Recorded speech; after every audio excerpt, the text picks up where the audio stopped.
여러분 안녕하세요. 기간조입니다. 모의고사 14회 시작할게요. 여러분 모두 합격 가자. 좋아요 눌러주세요. 1번 노인의 영양은 단당류를 줄이고 다당류를 늘려야겠죠? 포화지방을 늘리나요? 불포화지방을 늘리는 거예요.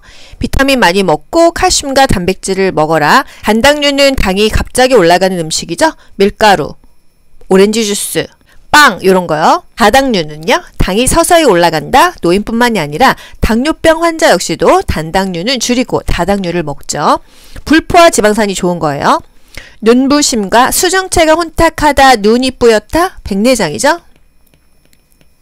백내장과 녹내장을 항상 비교하셔야 돼요. 두 개가 번갈아 가면서 시험에 나오기 때문이죠. 녹내장은요. 안압이 올라간다. 시야가 좁아진다. 이런 말이 들어가야 되고요. 통증이 있다. 그리고 혼탁한 것은 다 백내장이 답인데 각막이 혼탁하다 이렇게 혹시 나오면 각막이 혼탁한 것은 녹내장이에요. 그래서 녹각 이렇게 기억할게요. 각막이 혼탁한 것은 녹내장이고 나머지 수정체가 혼탁하다 뿌옇다 그러면 다 백내장으로 하시면 되겠습니다. 통증이 있고 시야가 좁아진다 안압이 올라간다 하면은요 녹내장이에요. 임신부에 철분이 부족했을 때 어떤 음식을 먹냐 이런 것도 물어봅니다. 쇠고기, 간, 노른자, 계란 노른자에 철분이 많아요. 시금치, 깻잎, 견과류를 섭취한다. 쇠고기, 간, 노른자, 시금치, 깻잎, 견과류 등을 섭취한다. 우리 철분제는요. 뭐라고 먹으라 그랬죠? 철분제는 뭐와 함께 먹으라고 했죠? 철 좀 들어라 C. 철분제를 약으로 먹을 때는 비타민C 또는 오렌지 주스랑 먹어라. 그래야 흡수가 잘 된다 했어요. 칼슘제는요. 뭐랑 같이 먹어라? 비타민 D랑 먹어라. 이것도 맨날 번갈아 가면서 나오잖아요. 골다공증 노인 환자에게는 비타민 D를 먹여라. 비타민 D는요. 우리 광합성 하면 자체 생성되잖아요. 햇빛을 받아도 어느 정도는 자체 생성이 된다는 거. 골다공증 환자 어떤 운동? 걷기가 좋다. 골다공증 환자 등척성 운동하나요? 등장성 운동하나요? 등척성 운동했어요. 골다공증, 류마티스는 등척성 운동이다. 관절의 길이가 같아. 힘만 줬다 뺐다 하는 것이 바로 등척성 운동이 되겠습니다. 발목 염자시 발목이 삐었어요. 냉찜질을 하겠죠? 냉찜질을 하고 다친 발목을 상승시킨다. 위로 올려줍니다. 마사지 하지 않아요. 아스피린 부작용은요? 위장 출혈이에요. 그래서 위궤양 환자, 위염 환자들 아스피린 먹지 않습니다. 아스피린을 그럼 먹어야만 해. 그런 경우는요. 같은 성분이 아세트아미노펜이에요. 우리가 알고 있는 타이레놀. 이 타이레놀 안에 들어가 있는 성분이 아세트아미노펜이라는 거. 그래서 아스피린 먹고 위장 출혈이 있을 수 있는 사람들은 출혈성 경향의 환자들은 아세트아미노펜이 들어간 약을 복용해야 된다. 출혈 경향의 환자가 금지해야 될 약물은 아스피린이다. 요것도 국가고시에 나왔었죠. 단백질은 우리 몸에서 근육을 생성하고 항상성을 유지합니다. 단백질은 근육을 생성해요. 항상성을 유지해요. 굉장히 중요하죠. 단백질 요것도 국가고시에 나왔었고요. 최근 국가고시에 뭐 나왔어요? 두뇌전 하려면 뭐 먹어야 되냐? 탄수화물 먹어야 된다. 이런 상식적인 문제가 나왔습니다. 우리 시험장 갈 때 아침에 뭐 먹어야 된다고요? 탄수화물 먹어야 머리가 돌아가는 거예요. 에너지 적정 비율 한번 상식적으로 보고 갈게요. 탄수화물은 55에서 65% 먹어라. 한 60%를 먹어야 된다는 거예요. 그쵸? 단백질은요. 7에서 20%, 한 20% 생각하면 되겠네요. 지방은 15에서 30%까지 괜찮다 하니까는 지방도 한 20%. 탄수화물이 제일 많이 먹고요. 6대 2대 2 정도의 비율이 되겠습니다. 노인의 수면 양상은 수면의 질이 떨어져요. 왜? 자꾸 깨고 숙면을 못하니까. 노인의 비렘은 짧다. 델타 수면. 가장 숙면할 수 있는 시간 비렘 4단계가 짧다고 했어요. 맹결직. 대장이에요? 소장이에요? 대장은 맹장, 결장, 직장으로 구분된다. 소장은요. 십공회, 십이지장, 공장, 회장 기억하시죠? 소화기계죠. 8개월 된 임신부가 근육마비와 다리에 쥐가 났다면 다리를 펴고 뭘 해주냐? 족배굴곡을 해준다. 족저굴곡을 해준다 이거예요. 이 발목을 까딱까딱 이렇게 힘을 주면서 풀어준다 이겁니다. 다리를 올려주죠. 따뜻한 찜질하고요. 마사지를 해줍니다. 우리 마사지 하지 않았던 질병은요. 정맥류예요. 정맥류.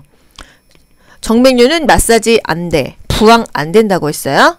아이가 수포, 가피가 형성되어서 아토피 피부염이 있을 때 우선적으로 간지러운 걸 완화시켜줘야겠죠. 그것을 우리 교재에서 소양증이라고 합니다. 그리고 이런 경우에는 억제대를 하면 장갑 보호대하죠. 그리고 애라고 했으니까 팔꿈치 보호대도 괜찮아요. 팔 쭉 펴고 하는 거. 아토피는요, 피부의 알러지의 일종이다. 비정상적인 면역 반응으로 생긴다. 이 알러지가 생겼다고 한다면 그 원인 물질로부터 회피해야 된다 했습니다. 피부 보습이 굉장히 중요하고 면제품 사용하고 식이요법도 중요하고 먼지를 좀 피해야 된다는 거예요. 자극에 대한 반응이 없고 호흡이 없는 영아의 맥박 촉지 부위, 영아는 영에서 쓰죠. 애기들은 목이 짧아요. 어디서? 상완동맥. 상완동맥에서 맥박을 잰다. 성인은요? 경동맥, 목에다 잽니다. 소아도 경동맥에다 재는 거예요. 여러분, 상완동맥이 어디예요? 여기 이렇게 사람이 이렇게 있으면은 요 부위가 상완동맥이 지나가고 있죠? 이 팔 오금, 팔이 접혀지는 요 오금부터 겨드랑이까지 연결된 동맥혈관이 바로 상완동맥이라는 거. 그래서 우리가 여기다가 혈압도 쟀죠? 심장의 벽 자체를 순환하며 심장 근육에 산소와 영양을 공급하는 혈관, 심장 하면은 관상동맥이 나와야 돼요. 심장 주변에 이런 근육들, 이런 동맥이 관상동맥이라는 거. 심폐소생술 CPR을 할 때 인공호흡이 제대로 시행되고 있는지 안 되는지 그거 어떻게 알아요? 환자의 가슴을 봅니다. 가슴이 오르락 내리락 한다고 한다면 아, 제대로 되고 있구나. 가슴 압박 때 인공호흡은요, 30대이잖아요. 30번 하나, 둘, 셋, 넷, 다섯, 여섯, 일곱, 여덟, 아홉, 열 이렇게 30번 한 다음에 10초 이내에 두 번 인공호흡 하잖아요. 이게 이게 폐예요. 그래서 심폐를 소생하는 겁니다. 가슴 압박과 인공호흡을 이렇게 해주는 게 심폐소생술이에요. 가슴 압박은 1분에 100에서 120회 했었죠. 그러니까 30대 이 사이클이 최소 3번에서 4번은 움직여야 되는 거예요. 1분 동안. 아시겠죠? 30대 2가 3번 하면은 90번이잖아요. 1분에 100에서 120번 하라 그랬으니까 30대 2를 1분 안에 3, 4번은 돌려야 되는 그런 속도인 거예요. 분만한 지 3일째 되는 임산부의 자궁 저부가 배꼽 위에서 만져지면은 자궁 수축이 안 되었다는 의미로 비정상적인 상태입니다. 자궁 저부가요, 배꼽 아래에서 만져줘야 돼요. 근데 배꼽 위에 있다고 하면은 자궁 수축이 안 됐다. 그런 의미예요. 활동량이 많을수록 기초대사량이 높죠. 기초대사량이 높아야 살이 안 찌잖아요. 기초대사량은요, 여름보다는 겨울에 더 많이 대사가 됩니다. 추우니까 에너지를 소모하겠죠? 남자가 아무래도 근육도 많고 활동을 더 많이 합니다. 그리고 자는 것보다는 움직이는 거, 활동할 때 노인보다는 청년들이 기초대사량이 더 높죠. 응급상황 시 가장 먼저 대처할 환자는요, 일단 호흡이 정지된 환자. 왜? 우리가 호흡이 정지되면 사망이니까. 호흡 정지 환자, 대출혈 환자. 피가 지금 콸콸 나고 있으면 조금 있으면 쇼크 옵니다. 왜? 우리 몸에 체중의 13분의 1이 피예요. 그래서 얼마 되지 않습니다. 그래서 50kg 기준으로 4리터만 나가면은 그냥 피가 끝나요. 금방 피가 없어지면 쇼크 오고 죽잖아요. 호흡정지 환자, 대출혈 환자, 심정지 환자, 이 환자들이 뭐 누구라고 할 것 없이 가장 먼저 봐야 될 환자들입니다. 그리고 뭐 감염됐다 이러면은 병원 가서 그냥 항생제 맞으면 되니까 그런 환자들은 그렇게 중요하지 않다. 호흡에 관련된 거, 쇼크에 관련된 환자들이 중요한 거예요. 응급처치의 우선순위는 사람의 생명을 위협하는 정도에 따라서 결정된다. 기지쇼감, 응급 구명사 단계, 기도를 유지해라, 지혈해라, 쇼크를 방지해라, 감염 예방은 병원 가서 해라. 기억하시죠? 기지쇼감. 항상 문제에서요, 가장 먼저 살려야 될 대상자는, 가장 먼저 처치해야 될 대상자는 그러면요, 호흡이나 기도 유지를 보시면 돼요. 아시겠죠, 여러분? 술과 마약을 장시간 복용하다가 중단하게 되면 강박적인 집착을 보이게 된다. 이같이 내성 현상과 금단 증상이 나타나는 장애는 금단이 나왔어. 이거 뭐예요? 중독 장애이다. 내성은 기존에 먹던 것보다 더 많이 먹어야지만 약발이 받아요. 금단 증상은 굉장히 집착을 보이죠? 이럴 때 중독 장애이다. 약물 중독이 좀 많지 않습니까? 휘성 진짜 좋아했었는데, 휘성이 그때 이제 약물 중독돼가지고 막 그 약 거래하고 그랬었잖아요. 몇 년 전에. 요번에 콘서트를 하더라고요. 이제 재활이 끝났나 봅니다. 그래서 이렇게 한번 중독되면은 굉장히 위험하다는 거, 벗어나기가 어렵다. 또 어린이들에게 볼 수 있는 경련의 일반적인 원인은, 애기들은 열나면요, 경련 많이 납니다.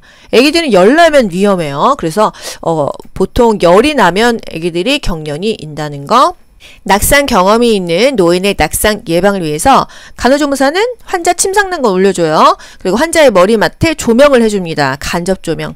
직접 조명하면은 이게 잠에서 깨잖아요. 숙면을 못하니까 이렇게 불빛이 약한 스탠드를 켜준다거나 침대에 이렇게 불 들어오는 침대가 있어요. 그렇게 간접 조명을 해주고 침대 높이가 낮은 게 좋겠죠. 혹시라도 굴러떨어져도 낮으면 덜 다치잖아요. 허리보다 낮게 한다.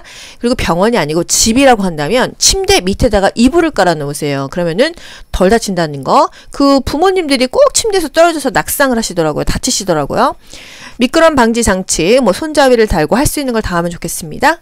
역류성 식도염 환자는요, 소량씩 자주 먹는 게 좋아요. 과식하는 게 좋지 않거든요. 위산이 역류할 수 있으니까요. 술 먹지 말아야 돼요. 탄산음료 쥐약이죠. 카페인, 커피 쥐약입니다. 이거 보고 저도 반성하고 있어요. 커피를 줄여야 된다. 탄산음료를 줄여야 된다. 소량씩 자주 섭취하고 체중도 줄여야 되죠. 살 빼는 게 좋다는 거. 역류성 식도염 한번 시험에 나왔었죠. 규칙적인 식사, 여기서 제가 뜨끔했습니다. 저는 그냥 배고프면 랜덤으로 먹거든요. 그래서 규칙적인 식사가 좋다. 소량씩 자주 섭취해라. 과식하지 말아라. 밥 먹고 바로 눕지 말아라. 자기 전에 음식 먹지 말아라. 한마디로 먹고 눕지 말아라 이거예요. 위산이 역류되니까. 기름진 음식 안 좋대요. 치킨 먹고 술 먹으면 그냥 바로 역류성 식도염 올라올 수 있겠어요. 제가 아직 덜 났거든요. 담배, 그리고 커피. 커피는 줄이지 못했습니다. 초콜릿은 삼가야 되죠. 밥 먹으면서 물 먹지 말아라. 이거 뭐랑 겹치죠? 덤핑 신드롬.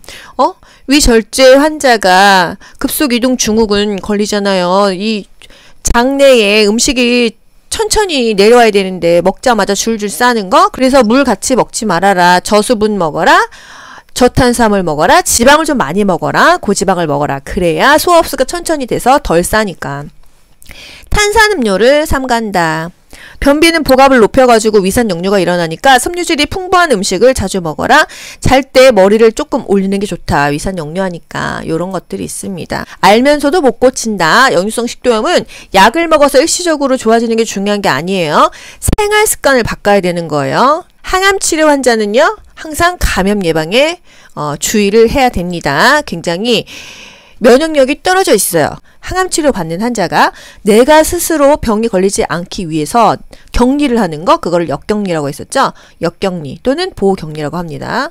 보통은 병에 걸린 사람을 격리시키잖아요. 근데 내가 너무 면역력이 약해서 내가 살고자 스스로 격리하는 게 역격리, 보호격리다. 요것도 국가고시 나왔었잖아요. 갑상선 기능 저하증은요, 뭐에 예민할까요?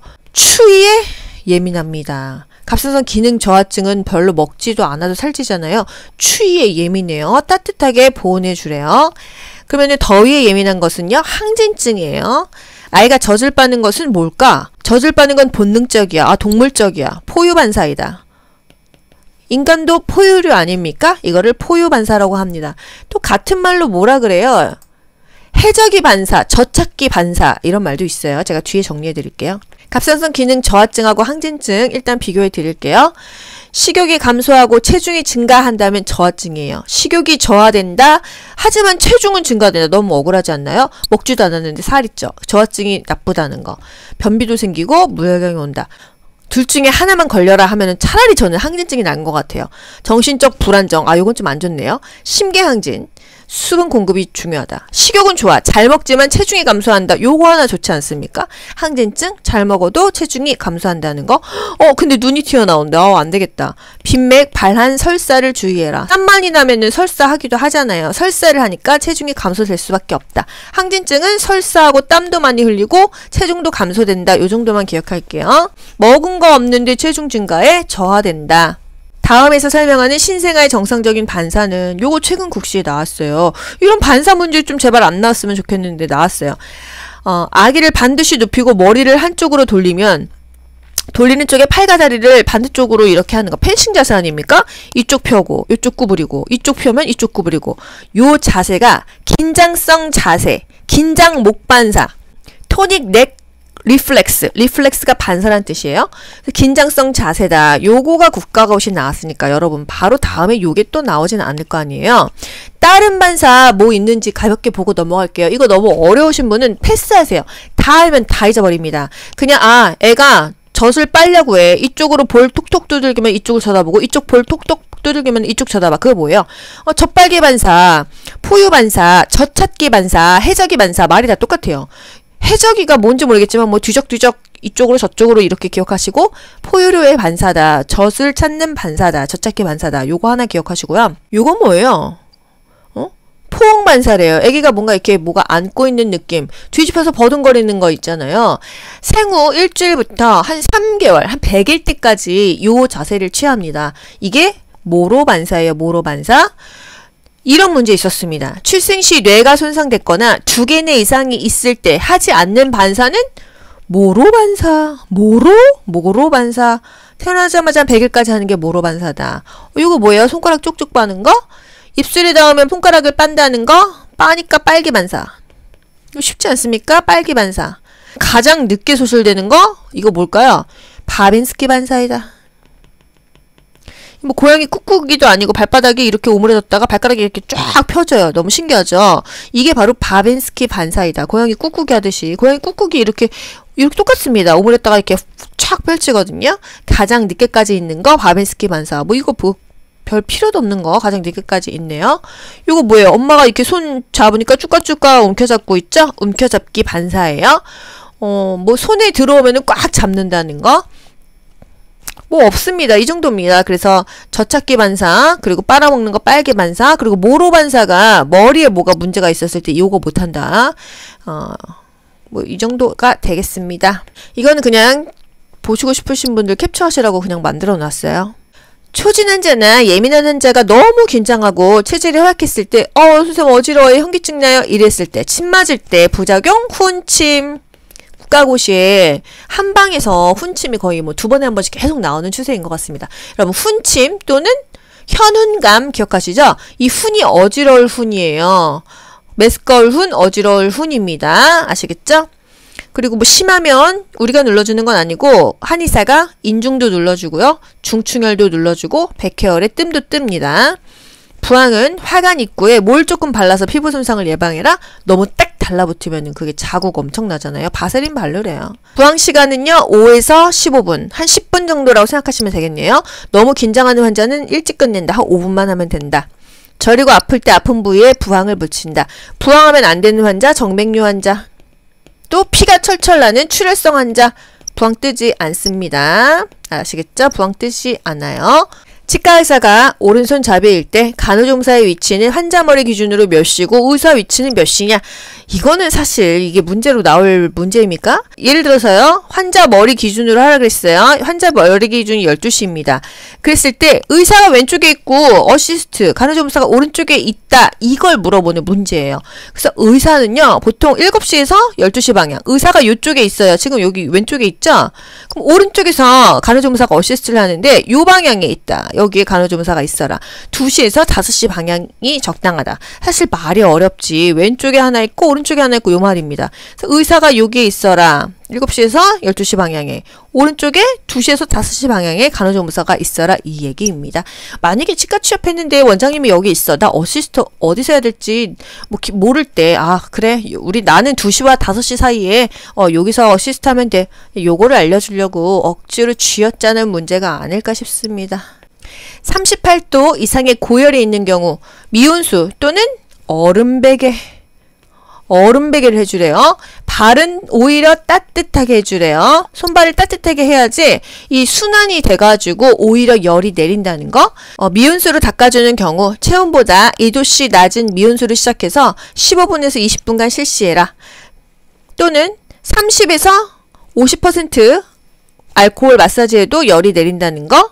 소독용 알코올 도수는요 70에서 75%죠. 체온은 반드시 열 다 내리고 30분 후에 측정하래요. 물은 먹여도 된다. 백혈병, 화나, 주의사항 3가지. 일단 감염 예방이 중요해요. 면역력이 떨어졌기 때문에 출혈 금지, 그리고 역격리, 자기 자신을 보호하기 위해서 격리하는 거 역격리라고 했습니다. 아스피린이 출혈 위험을 증가시키니까 출혈 경향 환자에게는 아스피린을 피해라. 그리고 치실조차도 또 이 피가 안 멈출 수 있으니까 피하라고 했잖아요. 여러분 요게 바뀌었대요. 옛날에는 칫솔질을 하고요. 그 다음에 치실을 써라 이랬거든요. 근데 이게 순서가 변경됐습니다. 이제는 치실로 잇몸에 있는 거 좀 낀 거 빼고 그 다음에 칫솔질을 해라. 이렇게 바뀌었어요.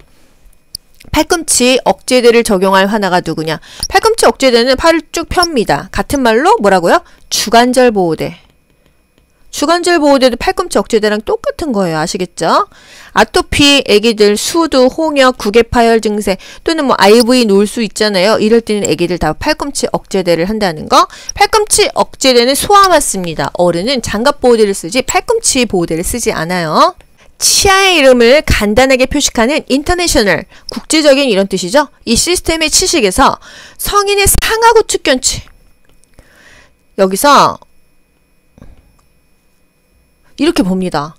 이게 상악 왼쪽, 상악 오른쪽이에요. 우리가 보기에는 왼쪽, 오른쪽이지만 그 대상자로 보면 반대로 보이거든요. 상악 우측에 견치면은 13번이에요. 이거 뒷장에서 설명드릴게요.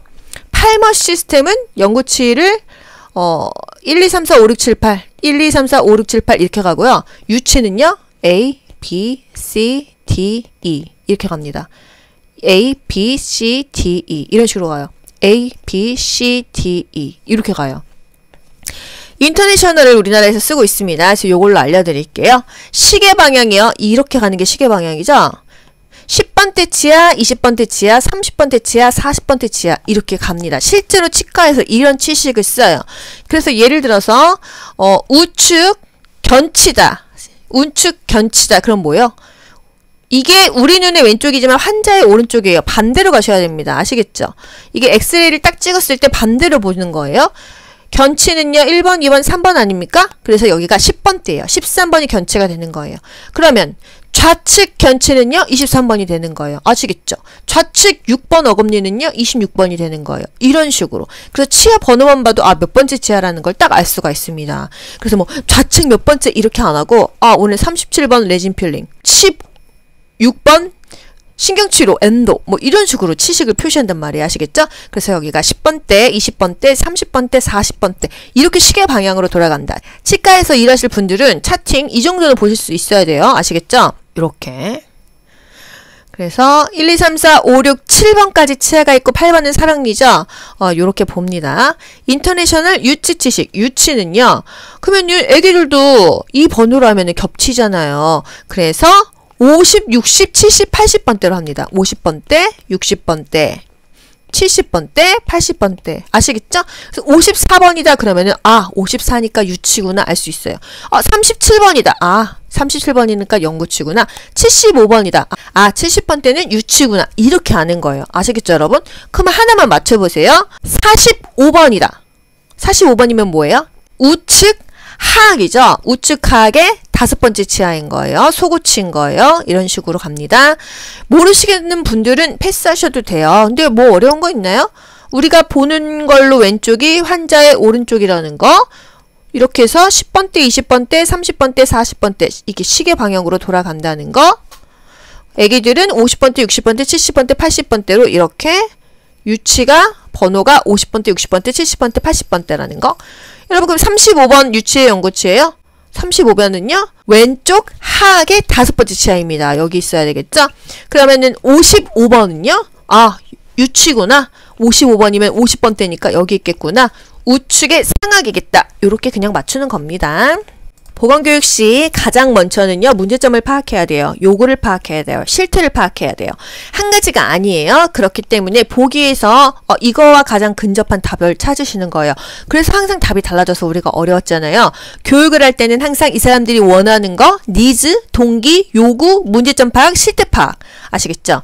지역사회 보건교육의 궁극적인 목적은요. 결국 건강 문제를 인식하고 실천하는 것이다. 교육하는 그 궁극적인 목적은 행동을 취하는 거예요. 금연 교육했어. 담배를 끊어야겠죠? 그게 바로 목적이에요. 코로나 예방 교육했어. 코로나 안 걸려야겠죠? 그게 바로 목적이에요. 실천하고 행동하는 거, 그게 바로 교육의 목적이라는 거. 여러분 간호조무사 교육 왜 받으세요? 자격증 따고 거기서 일하기 위해서. 결국 행동하기 위해서. 아시겠죠? 보건교육의 왕성은 실천이다. 당뇨 환자의 인슐린, 자가주사법을 모형에다가 시범을 딱 보인 후에 한번 스스로 해보세요 하는 거 뭐죠? 그렇게 평가하는 거 관찰법이다. 스스로 해보세요 하고 지켜봐주는 거예요. 관찰해주는 거예요. 인슐린 자가주사 말고 또 뭐 있어요? 신생아. 수유법, 또 신생아, 목욕법. 이게 다 시범 교육으로 알려주고 해보세요 하고 관찰하는 거예요. 평가는 관찰법으로 다 할 수 있습니다. 시범 교육이 뭐라 그랬어요? 최근의 내용, 최신의 방법으로 가르쳐주고 실무 적용에 용이하다 그랬어요. 아, 내가 지금 당뇨 1형 환자야. 내 몸에 내 인슐린 놔야 돼. 내 배에다가 인슐린 놔야 돼. 내가 얼마나 절실합니까? 실무 적용에 너무 용이하겠죠? 내가 지금 애기 낳았어. 신생아 수유법, 목욕법 알려줬어. 너무나 실무 적용에 용이하다. 최근의 내용으로 최신의 방법으로 하는 거예요. 과거의 내용이 아닙니다. 면담 시 피면담자, 피면담자가 누구예요? 이 면담 받으러 간 사람. 면담하는 게 선생님이라고 한다면은 피면담자는 학생이죠. 적극적으로 대화에 참여시키는 방법은 긍정적인 대화를 해서 확신을 주고 라포를 형성하거나 기다려주는 것이다. 라포가 친밀감 아닙니까? 라포를 형성해줘라. 내가 만약에 누구한테 상담을 하려고 하면은 그 사람을 신뢰해야 되겠죠? 그래야 내 비밀을 얘기할 거 아니에요. 그 사람이 잘 들어줘야지 내가 더 얘기를 합니다. 그래서 신뢰와 경청이 상담에 있어서 굉장히 중요하다. 조용하고 온화한 분위기 좋죠? 이 피면접자, 내가 상담 받으러 간 학생이야. 스스로 결국 문제를 해결하는 거예요. 말하다가 문제 해결이 나오는 거지 내가 선생님한테 상담한다고 선생님이 다 해결해 주는 게 아니에요. 선생님하고 대학 진로를 얘기하고 있었어. 결국은 내가 스스로 나는 이렇게 해서 이런 대학에 가서 뭐 의사를 해야겠다 이렇게 하는 거지. 선생님이 야, 넌 법대가. 그래서 넌 나중에 판검사하고 대통령 하면 되잖아. 그럼 내가 그냥 받아들이는 게 아니에요. 아시겠죠? 그리고 간호조무사 공부하시는 분들 저 뭐 간호사 할까요? 막 이렇게 질문 진짜 많이 하시잖아요. 스스로 결국 해결해야 됩니다. 내가 간호대를 가서 4년씩 고생을 할 것이냐, 간호조무사로 일단 일해보면서 적성에 맞는지를 테스트하면서 돈도 벌 것이냐, 스스로 결국 문제를 해결해야 되는 게 상담입니다. 아시겠죠? 질문은 해도 되지만 비판이나 비난을 하면 안 돼요. 상담하는 목적은 결국 스스로 해결 방법을 찾아라.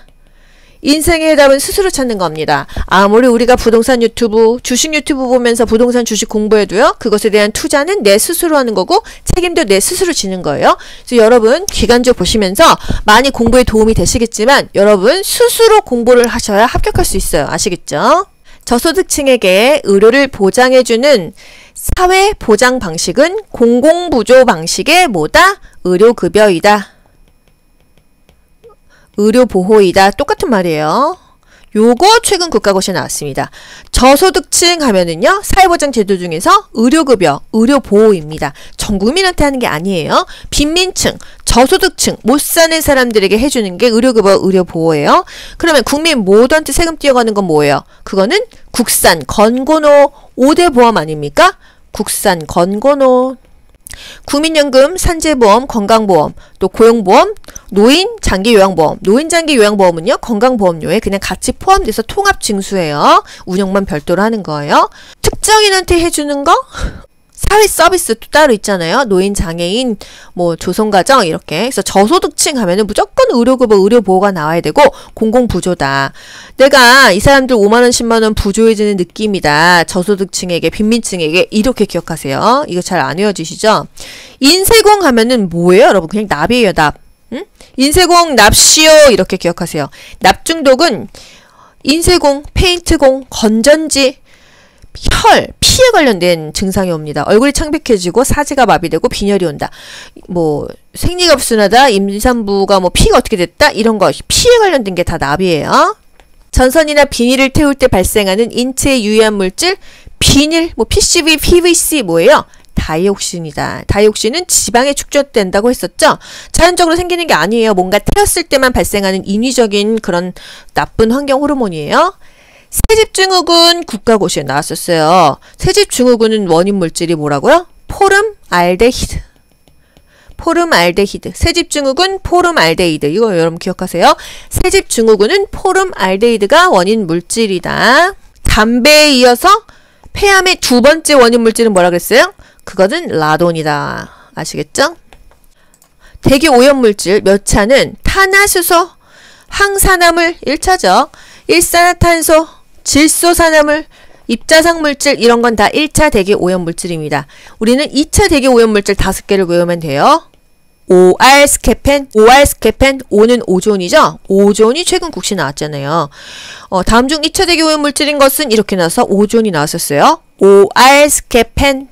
이 펜이 I도 되고 어이도 돼요. 어차피 영어로 PAN이거든요. 오존, 알데히드, 스모그, 케톤, 펜. 이게 바로 2차 대기 오염 물질입니다. 여러분 그럼 이산화탄소는 대기 오염 물질이에요? 아니에요. 이산화탄소는 실내 오염의 물질입니다. 실내 그리고 지구 온난화의 주범이죠. 그래서 대기 오염 물질에 이산화탄소가 끼면 이건 무조건 답이 아니라는 거예요. 아시겠죠? 탄화수소, 뭐 황산화물, SO2, 이산화황 또는 아황산가스, 황산화물이라고 하잖아요. 이게 뭐예요? 산성비의 원인 물질이에요. 그쵸? 일산화탄소는 산소와의 결합력이 210배나 높아. 전 인류에 가능한 최고의 건강 수준 달성을 목적으로 설립한 국제기구는 WHO. 코로나 이후로 WHO가 정말 많이 나왔는데 뭐 별 한 일이 없는 것 같습니다. 돈으로 다 매수가 된 건지. 국가와 지역사회를 나타내는 보건지표다 하면은요 뭘까요? 그냥 영아 사망률 딱 나오셔야 돼요. 영양상태와 보건 의료 수준을 나타내는 보건지표는 영아 사망률이다.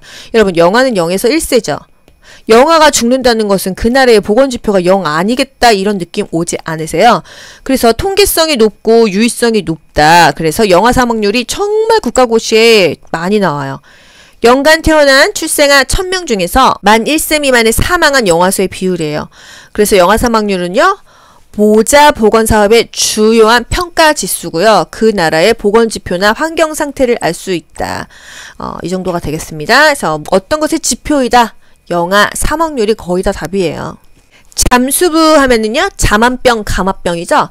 해녀들에게 호흡곤란 증상이 나타났다면 어떻게? 서서히 감압을 시켜라. 이 병 자체가요. 어떻게 해서 생깁니까? 깊은 바닷속에 들어가 압력이 엄청나요. 이 압력을요. 우리는 고기압이라고 합니다. 밑으로 내려가서 받는 고기압. 이 압력을 받다가 서서히 감압해서 올라와야 되는데 이게 그냥 한 번에 올라오다 보면은 너무 그 압력이 세지거든요. 그래서 서서히 감압시키고 산소를 공급해 줘야 된다는 거. 1차 보건 의료가 뭐예요? 보건소, 보건지소, 보건진료소, 우리가 알고 있는 의원이나 조사원. 가까이서 근접하게 갈 수 있는 곳이 1차 보건의료죠.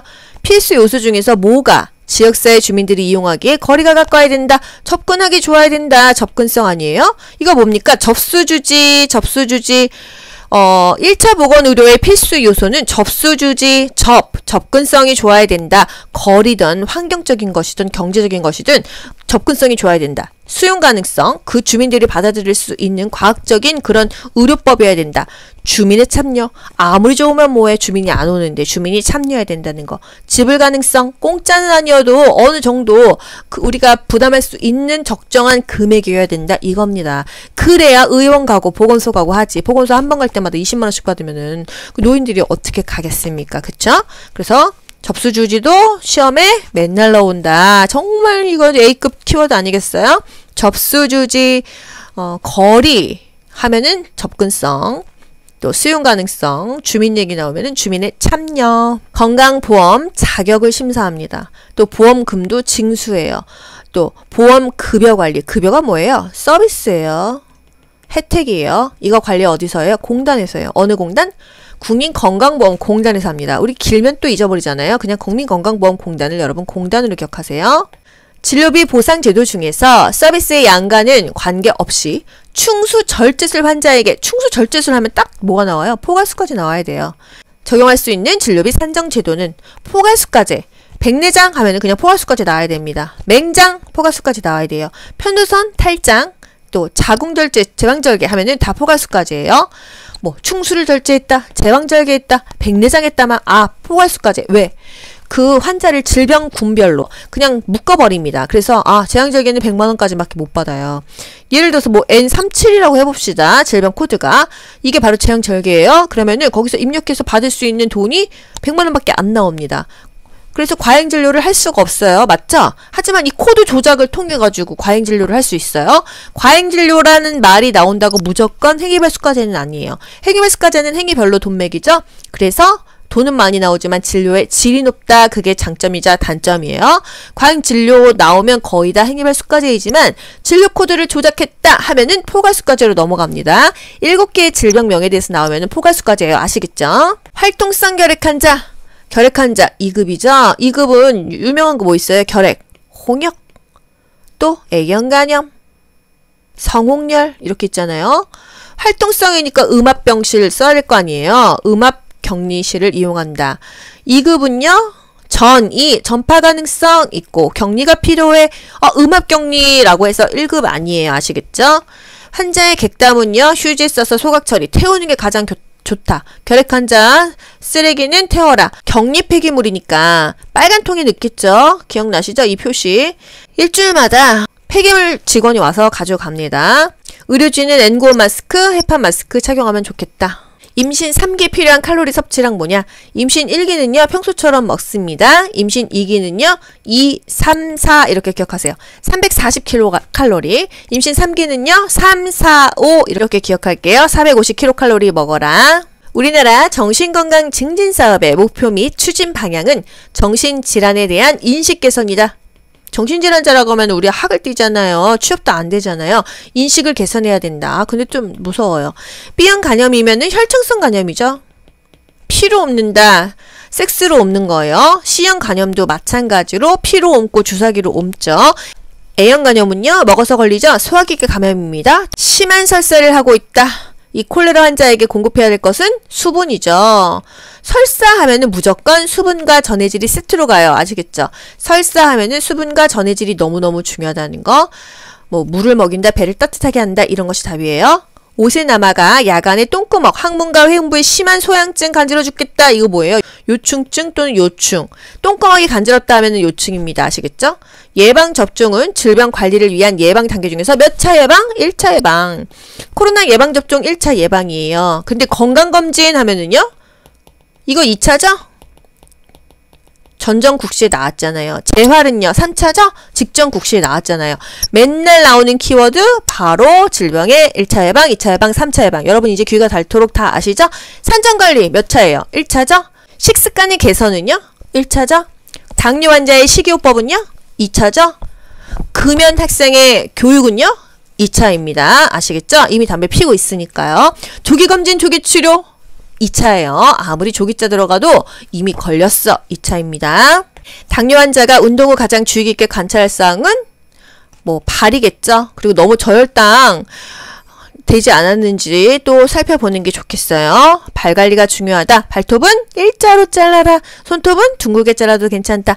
당뇨 환자 운동 언제 하냐? 혹시 이런 거 요양보호사에서는 나오는데 간호조무사에서는 언급하지 않았거든요. 보기에 나올 수 있어요. 밥 먹고 30분에서 1시간 후에 한다. 왜? 이때 혈당이 쭉 올라가는 시간이라서 이때 운동을 하는 게 좋다는 거예요. 하루에 30분씩 주 5일은 해야 된다. 이게 바로 당뇨 환자의 시험에 나오는 포인트고요. 당뇨의 4가지 증상, 다갈, 다뇨, 다음, 다식. 많이 먹고 많이 쌉니다. 요것도 나올 수 있고요. 당뇨 환자는 부작용으로 발기부전이 올 수 있다. 요것도 중요한 키워드예요. 퇴행성 관절 환자는 규칙적으로 스트레칭을 하는 것이 좋다. 너무 무리하지 않고 요렇게 가볍게 운동하는 게 좋다. 모유 수유 중인 아이나 소아의 위장장애 증상인 설사, 발열, 구토 증상과 관련 깊은 바이러스는 뭘까요? 로타바이러스입니다. 애기들 있으신 분들은 아시겠죠? 애기들 로타바이러스 어린이집 가서 많이 걸린대요. 5세 미만의 아동에게서 가장 흔한 설사의 원인 중 하나입니다. 제가 간호조무사 학원 다닐 때 그 애기들이 있는 그 엄마들 동기들이 있었는데 애기들이 그렇게 로타바이러스가 걸리더라고요. 그래서 고쳐놓으면 또 첫째가 걸렸다 둘째가 걸렸다가 어린이집은 정말 로타바이러스가 계속 돌고 돌더라고요. 소화기계 전파입니다. 일종의 장염 같은 거예요. 한 번씩은 다 걸린다고 하더라고요. 지카 바이러스는요. 로타랑 이름 비슷해서도 헷갈리시나요? 지카 바이러스는 3급이에요. 3급. 모기 때문에 걸리죠. 모기에 물려서 소두증을 유발한다. 폭력성 있는 환자의 간호는 건설적인 방법으로 에너지를 다른 데 쓸 수 있도록 주의를 좀 환기시켜 주래요. 결핵 예방의 목적인 주사는 BCG죠. 피내주사예요? 피하주사예요? 피내주사예요. 아이디는 피내주사. 내 아이디는 이렇게 외우시면 되죠. 내 아이디는 인슐린은 피하주사는 SC입니다. 피내주사 정말 많이 나오잖아요. 결핵 예방주사, 결핵을 피내로 맞는 것도 중요하지만은, 우리 이렇게 항생제 알러지 테스트 할 때 이렇게 해서 부풀었으면 양성이면, 이 항생제 맞으면 안 되겠다. 뭐합니까? 진단 목적이에요. 어떤 질병의 그 진단이나 테스트를 해보려고 하는 게 피내주사이다. 요것도 국시에 나왔다는 거. 혈액 제재 중에서 부적격 혈액은 폐기하고 보건복지부 장관에게 보고한다. 부적격 혈액은 뭐예요? P를 뽑았는데 A, B, C, T, V, ALTP야. 그러면은 바로 폐기한다 이것입니다. 뭐? 에이즈 P. 그리고 B형 간염, C형 간염, 혈증성 간염이죠?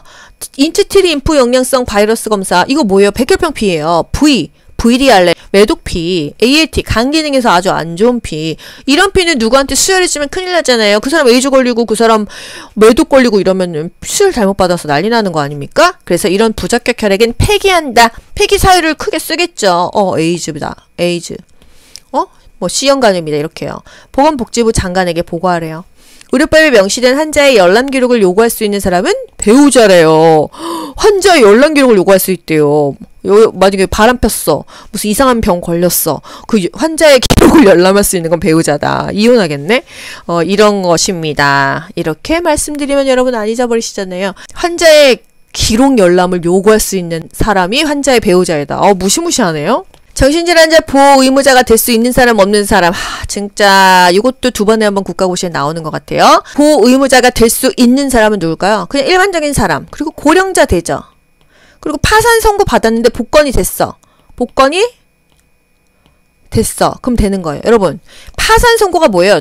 돈이 없어갖고 파산 선고를 하는 거예요. 복권이 안 됐다는 것은 이 파산에서 회복이 안 됐다는 얘기예요. 이 복권이 로또예요? 회복이 안 됐다 이 말입니다. 피성년 후견인, 피한정 후견인. 이게 옛날에 뭐 금치산자, 한정치산자 그거 아니에요? 이름이 바뀌었잖아요. 그러니까 이제 자기 자신이 뭐가 안 되는 사람들이에요. 파산 선고받고 복권 안 된 사람. 정신질환자를 이렇게 물질적으로 악용을 할 수가 있습니다. 그래서 복권 안 된 사람, 돈 없는 사람이 정신질환자를 굳이 보호해서 그 재산을 갈취할 수 있기 때문에 안 한다. 해당 정신질환자 상대로 소송하고 있거나 이 소송을 계획 중인 사람, 그리고 이 부부가 이 정신질환자 또 재산 갈취하려고 또는 뭐 일 시켜 먹으려고 약간 정신 모자른 사람들 막 어디 섬에서 일도 시키고 성매매도 많이 당하고 이러잖아요. 이런 사람들 보호 의무자 되면 안 된다 이 얘기입니다. 아시겠죠? 미성년자도 안 돼요. 행방불명자도 안 돼요. 그래서 뭔가 자기 자신이 지금 주체가 안 되는 사람들이 정신질환자를 보호할 수 있습니까? 정신질환자가 정신이 지금 안 좋죠. 이 사람들은 정신이 제정신이겠어요? 이 사람들도 지금 정신이 제정신이 아니기 때문에 누구의 보호 의무자가 될 수가 없다. 복권이 됐어. 나이 좀 먹었지만 뭐 얼마든지 보호자는 될 수 있어 이거예요. 여기서 의료인 결격 사유에 파산 선고 이런 얘기 없습니다. 돈 없어도 의료인으로 일을 하죠. 의료인 누구예요? 의사, 간호사. 파산 선고 받았어도 일해서 갚으면 되는 거 아닙니까? 그렇기 때문에 그 의료인의 결격 사유에 파산은 들어가지 않는다는 거. 단지 돈 없어서 안 되는 사람 정신질환자 보호자는 될 수가 없습니다. 우리가 싫어하는 거 결핵 의사 환자와 잠복 결핵 감염자. 그냥 심플하게 갈게요. 증상은 다 있는데 확진이 아직 안 됐어. 확진이 안 된 이유가 뭐야? 객단 검사하면은 뭐 6에서 8주나 걸려. 2달이나 걸려. 그래서 아직 검사 결과가 확진이다 이렇게 나오지 않았을 수 있다. 그게 뭐야? 결핵 의사 환자다.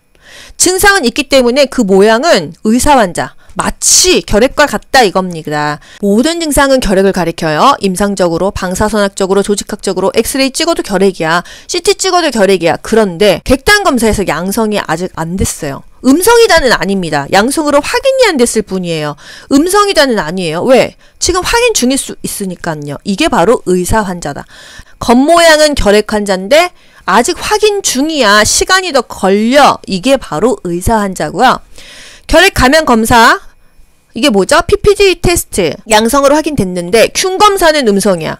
균 검사가 음성이라고 하면은요, 이거는 잠복 결핵 감염자입니다. 잠복 결핵 감염자는 누군가한테 옮길 수가 있어요. 그래서 항결핵제를 복용을 해야 된다는 거.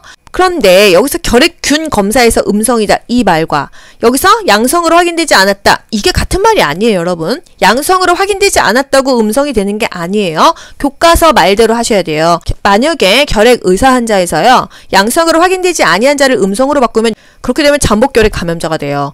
그냥 교과서 말대로 하셔야 됩니다. 아시겠죠? 증상은 다 있는데 아직 양성 확인이 안 됐고 지금 확인 중인 것 같아. 결핵 의사 환자야. 이제 곧 결핵 환자가 될 것 같은 애야. 이렇게 생각하시고요. PPG 테스트, 투베르클린 반응 검사는 양성 나왔고 결핵균 검사는 음성 나왔다. 양성 나오고 음성 나왔다. 요 두 가지 포인트가 있을 때만 잠복이에요. 아시겠죠? 국가고시는 그냥 시험에 나오는 포인트를 외워서 문제를 맞추는 게 중요합니다. 사실 좀 이해 안 가는 부분도 있지만 어쩔 수가 없어요. 방사선 흉부 촬영 시 상반신 부위 금속물을 제거하고 숨 들이마시세요 이러고 찍잖아요. 고무재질 하면은 뭐예요? 이옥가스 멸균입니다. 이옥가스 멸균. 고무 하면은 이오가스 멸균이 되는 거예요. 고압증기 멸균은요? 면포. 그리고 스테인리스를 기억하세요. 다 기억할 필요 없습니다. 여러분 이거 두 가지만 기억하세요. 건열은요? 말 그대로 건식이잖아요. 파우더. 또 바세린 거즈. 요거 두 개만 기억하시면 됩니다. 이건 지금 번갈아 가면서 계속 나와요. 마지막에 나왔던 게 건열이고요. 그 전에 고압이 두 번이 나왔었어요. 이옥가스도 한 번 나왔고요. 멸균 소득꾸러미 여는 방법은요? 몸에서 먼 쪽, 오른쪽, 왼쪽, 가까운 쪽. 먼 쪽, 오른쪽, 왼쪽, 가까운 쪽. 먼 쪽, 오른쪽, 왼쪽, 가까운 쪽. 이것도 국가고시에 나왔다는 거. 고압증기 멸균할 때 주의사항 볼게요. 고압증기 멸균이 뭐예요? 이렇게 별로 크지 않습니다. 식기세척기보다는 훨씬 작아요. 이 안에서 고압으로 식기세척기처럼 스팀이 쫙 나와서 멸균시켜 주는 거예요. 일단 모든 기구를 다 설거지해야 돼요. 깨끗이 퐁퐁으로 수세미로 닦습니다. 그리고 나서 선반에 올려놓고 퇴근을 해요. 그리고 아침에 돌리는 경우가 많은데요.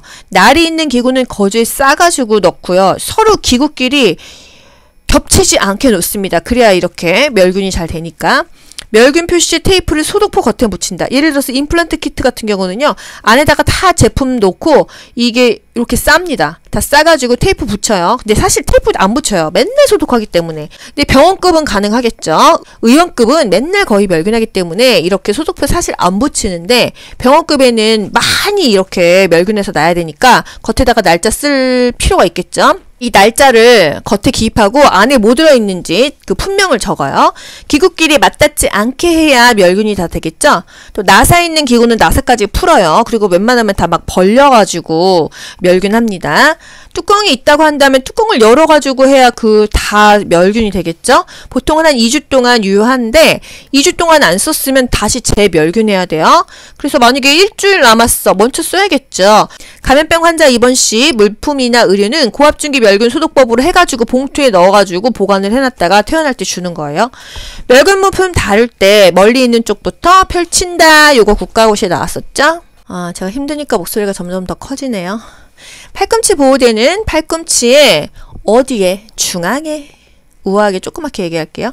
팔꿈치 보호대는 팔꿈치의 중앙에 보호대가 오게 합니다. 손목 보호대는요. 뭐로 하라고요? 클로브 히치 매듭법으로 매주래요. 전 이거 못하겠어요. 이렇게 해가지고요. 이렇게 감고요. 이렇게 다시 내려가지고 이렇게 감으래요. 이 매듭법 자체가 이렇게 한 손으로 풀 수가 있거든요. 그래서 이렇게 하라는 얘기입니다. 자켓 보호대는요. 옷 위에 붙게 착용한다. 자켓 입듯이. 가슴 보호대는 가슴 중앙 위에 보호대를 대줍니다. 국가고시에 나왔던 거 짚어드릴게요. 검사나 치료 시 영아의 전신 움직임을 억제하기 위해서 적용하는 보호대는 영아는 0에서 1세예요. 애기죠? 혼입을 보호대입니다. 이불로 콩콩 싸는 거. 재킷 보호대 이렇게 재킷 입는 거예요. 아시죠? 혼돈 환자. 협조가 어려워. 그랬을 때 침대에서 떨어질 수 있기 때문에 재킷 보호대를 입힌다. 진압력이 상실됐다. 진정제 투여했다. 너무 폭력적이고 자해를 하고 있다. 그러면은 재킷 보호대를 쓴다는 거예요. 어른들은 장갑 보호대 씁니다. 피부 긁지 않게. 그리고 소아는 장갑 보호대, 팔꿈치 보호대 둘 다 쓴다는 거. 팔꿈치 보호대가 뭐라고요? 주관절 보호대예요. 혼돈된 환자다 했을 때는 무조건 자켓이 아니고요. 뭐 주사바늘이나 삽입한 추기를 제거하려고 한다 하면은 장갑 억제대, 장갑 보호대예요. 산소 마스크 착용 환자 간호 시 압력에 의한 피부 손상을 예방하려면 뼈가 돌출된 부위에 패드를 대준다, 거즈를 대준다, 다 말이 돼요. 뭔가 이 뼈가 돌출된 부위에는 쿠션을 대준다 이 얘기입니다. 침상 목욕 시 물의 온도를 확인하는 방법은 침상 89 몇에서 몇 도 하는 거죠? 43에서 46도씨. 이게 바로 침상 목욕물 온도 중요하죠? 침상 목욕 시간은요. 영자침 5에서 10분. 영아 목욕. 좌욕, 침상 목욕은 5에서 10분만 한다는 거. 팔꿈치를 넣어본대요. 팔꿈치를. 편마비 환자에게 옷을 갈아입힐 때 환측부터 입히고 건강한 쪽으로 벗긴다. 임마건. 입힐 때는요, 마비된 쪽 먼저 입히고요, 건강한 쪽 입힙니다. 벗건. 벗을 때는요, 건강한 쪽 먼저 벗겨요. 그래서 갈아입힐 때라고 했잖아요. 입힐 때는 입, 마, 건. 예를 들어서 왼쪽 편마비 환자예요. 입힐 때 순서 어떻게 되죠? 입힐 때는요, 왼쪽 편마비니까 이쪽이 왼쪽이 되겠죠? 건강한 쪽은 오른쪽이 되겠죠? 입힐 때는 왼쪽 다음에 오른쪽 간다. 그 중간에 머리가 들어가거나 수액이 들어가면 됩니다. 아시겠죠? 입마건, 벗건 기억하세요. 과거에 제가 탈건 이렇게 초성 알려드렸는데 탈이시 건강한 쪽 이러니까 또 모르시는 분도 있어서 그냥 입마건, 벗건 원초적으로 갑시다. 벗을 때는 건강한 쪽 먼저. 이게 왼쪽 편마비다 했을 때는 오른쪽이 건강한 쪽이죠. 편마비란 말이 없으면요. 오른쪽에 수액을 맞고 있어. 그럼 수액 맞은 쪽이 불편한 쪽이 되는 거예요. 그런데 왼쪽 편마비 환자야. 수액을 맞고 있어.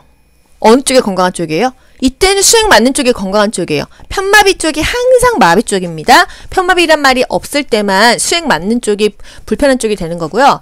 편마비 환자가 수액을 맞으면 편마비 쪽이 불편한 쪽이 되는 거예요. 아시겠죠? 요것도 문제 헷갈리게 나오면은 골치 아파져요. 수동 관절 운동. 수동 관절 운동이 뭐예요? 환자가 못 움직여. 그래서 간호조무사든 요양보호사든 다른 사람이 그 사람 몸을 만져가지고 수동적으로 움직여주는 거예요. 아시겠죠? 한쪽 다 하고 다른 쪽 하는 것입니다. 한쪽을 끝낸 뒤 다른 쪽을 해준다. 왼쪽 오른쪽 막 왔다 갔다 깔짝깔짝 하는 게 아니라 왼쪽 딱 끝내고 오른쪽 딱 하고 하는데 한 번에 몇 분 넘기지 않는다? 5에서 10분을 넘기지 않는다. 너무 무리하지 말아라. 서로 무리하는 거예요. 5에서 10분, 영자침 5에서 10분, 또 수동 관절 운동 5에서 10분이다. 관절에 따라서 3번씩만 반복해라. 간호조무사는 환자에서 멀리 쓸까요? 가까운 쪽에서 쓸까요? 가까이에서야 간호조무사가 신체 역학을 이용해서 이 근육이 다치지 않는다. 가까이서 항상 해라. 가슴과 우리 허리 사이에서 힘쓰라고 하죠. 기저먼은 넓히고 무릎은 굽히라 그러잖아요. 허리는 꼿꼿이 펴도 무릎은 굽히면서 힘을 써라. 가까이서 써라. 큰 근육을 써라. 그래야 다치지 않는다. 큰 골격계 질환에 걸리지 않는다. 환자를 부축하면서 간호조무사가 다리를 넓게 벌리는 이유는 기저면을 넓게 하기 위해서이다. 이리야 더 힘쓸 수 있으니까요. 기저면은 발을 넓게 벌림으로써 넓어진다. 양옆으로 벌리든지 앞뒤로 벌리면 되겠습니다. 이동할 방향을 마주 보고요. 힘도 그 방향으로 줍니다. 힘은 이쪽으로 줘야 되는데 저쪽으로 하고 있으면은 이게 안 되잖아요. 화학자 혈액 검사 시 체열 후 즉시 검사실로 보내고요. 이 보라색 통 안에 혈소판 항응고제 EDTA라는 가루가 있어요. 그래서 피를 여기다 담습니다. 어떤 문제 또 나왔어요? 피를 쭉 짜준다 이러면은 이 피가 다 터져요. 그래서 용혈돼서 안 되고요. 약간 이렇게 이 벽 쪽으로 쏘고 이렇게 밑으로 내려오는 방법으로 해라. 이런 문제도 있었고요. 항응고제가 충분히 섞여야 피가 응고되지 않아서 검사 결과가 제대로 나와서요. 요거를 손바닥에 놓고 이렇게 살살살살 굴립니다. 실제로 그렇게 해요. 피 여기다가 이렇게 담고 살살살살 굴려요. 여러분 피를 이렇게 쭉 쏘면은요. 이게 터져가지고요. 검사 결과가 엄하게 나와요. 항상 이렇게 옆으로 쏘고 밑으로 들어가게끔 쿠션을 줘야 됩니다. 아시겠죠? 그리고 응고되지 않도록 살살살살 비벼줍니다. 동맥혈 가스분압 검사 아부가 이게 사실 국가고시에는 나오지 않았는데 그냥 상식으로만 할게요. 동맥혈을 뽑아요. 그래서 산과 염기장애 여부를 확인한대요. 뭔가 문제가 있는지를 보는 거예요. 일단 아부가에서 5가지 항목을 봅니다. 우리 몸의 정상치가 요건데 요거를 벗어나면 이 사람 어디가 안 좋다. 이거를 알게 되는 거예요. 아시겠죠? 예를 들어서 이산화탄소 분압 정상이요. 35에서 45가 나와야 되는데 막 50, 60 나왔어. 아, 이 사람 폐기능에 문제가 있다. 이렇게 알 수 있는 거예요. 여러분 CK는요. 체크를 제가 알아보는 거고 실제로 병원에서 차팅할 때 체크를 CK로 적습니다. 치과에서 그렇게 적었어요. 그래서 저도 모르게 이렇게 CK로 적었는데 댓글에 CK가 뭐냐 물어보신 분이 계셔서 제가 죄송한 마음이 있었습니다. 체크예요. 이산화탄소 분압은 폐기능을 봅니다. 또 중탄산염이라는 게 있어요. 이거는 신장 기능을 보는 거예요. 정상 수치가 2226이에요. 2에서 26까지다. 산소 분압을 봅니다. 산소 분압이 80 이하면은 저산소증이다 이걸 알아보는 건데 정상은 80에서 100이라는 거. 또 산소 포화도를 봐요. 헤모글로빈에 붙어있는 산소 포화도를 보는데 한 정상 수치가 100 정도 된다. 둘 다 한 100 정도로 가고 이산화탄소 분압은 3545. 또 폐하가 산도 아닙니까? 7.35에서 7.45 정도가 정상이더라는 거. 그래서 산과 염기 장애 여부를 확인한다. 폐기능, 신장기능 이런 거를 체크할 수 있는 게 동맥혈 가스 검사라는 거. 여러분 요 정도 그냥 가볍게만 알고 넘어갈게요. 우리 슬기로운 의사생활만 봐도 여기 아부가 좀 해줄래? 동맥혈 가스 분압 검사 좀 도와줄래? 이런 말 나오거든요. 그 환자 몸이 그 정상인지 아닌지 수치를 알아보기 위해서 동맥피를 뽑아보는 그런 검사다. 요 정도만 알고 넘어갈게요. 전신마취 수술이 예정되어 있는 입원 환자를 수술실로 이동시킬 때 이동차에 눕혀서 침대 난간 올리고 이송한다. 우리 왜 이런 거 배울까요? 전신마취 수술할 환자들 우리가 옮길 수 있거든요. 웬만한 그 병원에서는 이런 거 남자 직원 따로 뽑거든요. 요거 수술하는 환자 왔다 갔다 이동만 시키는 남자들 많이 뽑더라고요. 팔로피가 심장보다 더 높다 하면은 제가 반비례라 그랬죠? 혈압이 낮게 측정이 됩니다. 팔로피가 심장보다 낮으면요, 높게 측정이 되겠죠? 그럼 우리 또 맨날 나오는 혈압 부분을 봐야 되겠어요. 맨날 해도 진짜 맨날 헷갈리고 맨날 힘들죠? 정상 혈압은 120에 80, 고혈압은 140에 90, 저혈압은요 90에 60을 저혈압이라고 합니다. 왜 혈압이 생겨요? 혈액의 압력이죠?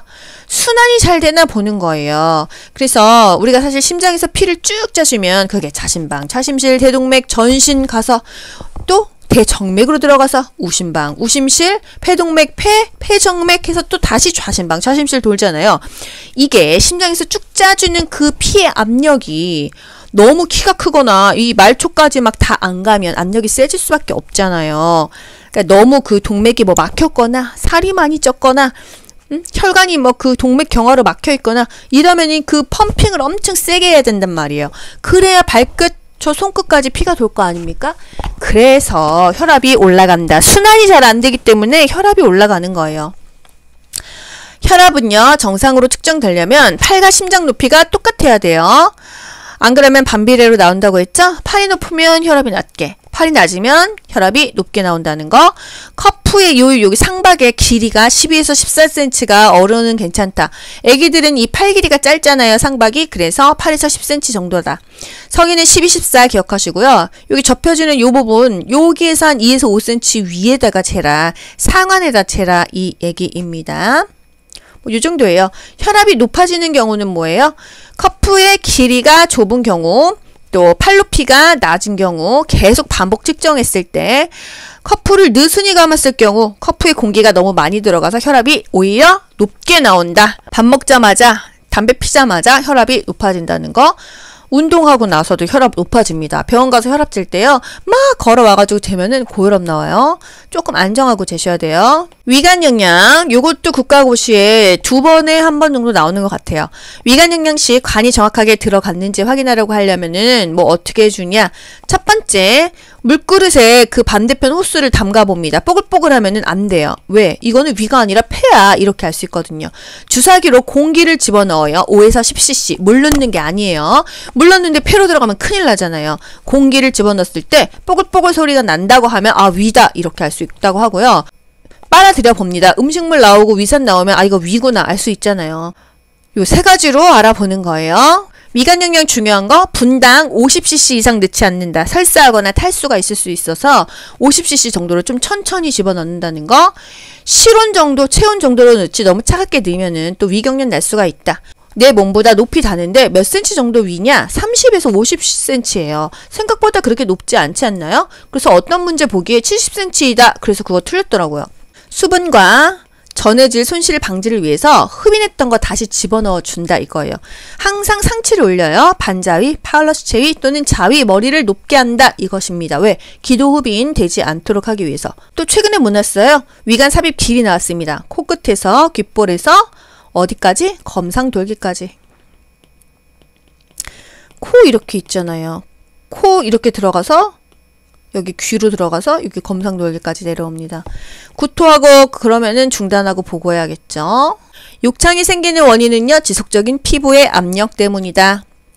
바닥을 평평하게 시트를 해줘야 되고요. 2시간마다 체위 변경해줘야겠죠.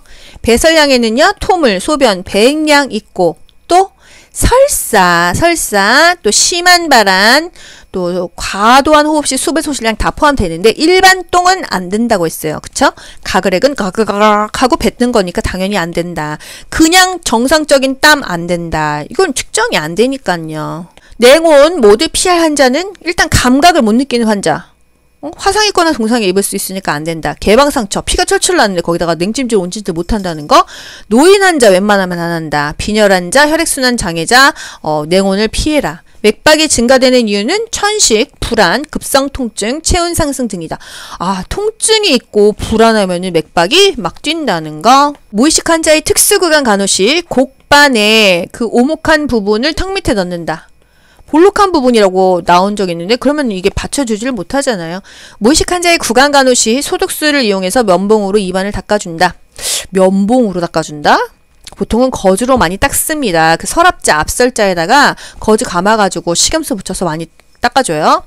뭐 보릭, 식염수, 가산화수소는 1대4로 섞어가지고 가산화수소가 혀의 백태를 제거해주기 때문에 좋아요. 하지만 에나멜층을 손상시킬 수 있기 때문에 깨끗하게 헹궈줘야 됩니다. 입가에, 입술에는 뭐 바셀린 크림이나 글리세린, 뭐 오일 등을 발라준다. 멸균 상태는 무조건 멸균 플러스 멸균입니다. 멸균 플러스 소독은 이미 소독이에요. 무조건 멸균은 멸균과 접해야 된다는 거. 멸균수, 내가 흘렸어. 그럼 멸균 아니에요. 근데 멸균수 쓰려고 따랐어. 그러면 멸균이에요. 임종 환자 간호 시 환자의 말을 경청하고 공감해준다. 이제 돌아가실 분 앞에서 많이 도와줘야겠죠. 환자 가족에게도 지지와 격려를 해줘야 되고요. 호스피스 병동에서 우리가 할 일은요, 지지와 격려입니다. 어차피 치료해서 완치돼서 나가는 분들이 아니라서 그 마음을 공감해주고 지지와 격려하고 경청하고 공감한다는 거. 수술 후 유치도뇨를 제거했어. 자연배뇨를 못한다고 한다면 기저귀를 채울 것이 아니라 따뜻한 변기를 대어줍니다. 기저귀를 찾던 환자도 중간중간 변기를 한번 대주는 거예요. 간이변기를. 따뜻한 변기를 대어준다. 회음부에 물을 뿌려준다. 쉬 소리를 내준다. 자세를 뭐 일으켜서 싸게 해준다. 남자도 서서 싸게 해준다. 이런 것들이 다 답이죠.